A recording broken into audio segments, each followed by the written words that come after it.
November 5వ తారీఖు పౌర్ణమి బుధవారము కార్తీక పౌర్ణమి చాలా విశేషమైనటువంటి రోజు. మీరైనా నేనైనా మానవ జన్మ ఎత్తాము అంటే ఖచ్చితంగా కర్మ ప్రభావం ఉండడం వలనే జన్మిస్తాము. జాతక దోషాలు కూడా కర్మ దోషం వలనే వస్తుంటాయి. ఇలాంటి కార్తీక పౌర్ణమి లాంటి పుణ్య తిథుల్లో ఎవరైనా దీపదానము చేసినా, సాలగ్రామ దానం చేసినా, కేవలం దీపం వెలిగించిన ఆవు నేతితో, లేకపోతే శివుడికి బిల్వదళాలతో పూజించిన, భస్మాభిషేకం చేసిన, అన్నదానము చేసిన, శివనామస్మరణ చేసిన, విష్ణుమూర్తి యొక్క దర్శనం చేసుకున్న కార్తీక పౌర్ణమి లాంటి తిథినాడు చేయడం వల్ల విశేషమైన పుణ్యం లభిస్తుంది.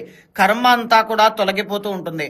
మేజర్ గా చెప్పాలి అంటే వృషభ రాశి, సింహరాశి, తులారాశి, ధనస్సు రాశి, కుంభరాశి వాళ్ళకి గురు బలము అనేటువంటిది లేదు. మకర, కుంభ, మీనరాశి వాళ్ళకి ఏలినాటి శని కర్మదోషం నడుస్తోంది. అదేవిధంగా ధనస్సు రాశి వాళ్ళకి అర్ధాష్టమ శని నడుస్తోంది. సింహరాశి వాళ్ళకి అష్టమ శని ప్రారంభమైంది. మిథున రాశి వాళ్ళకి కంటక శని నడుస్తోంది. అనేక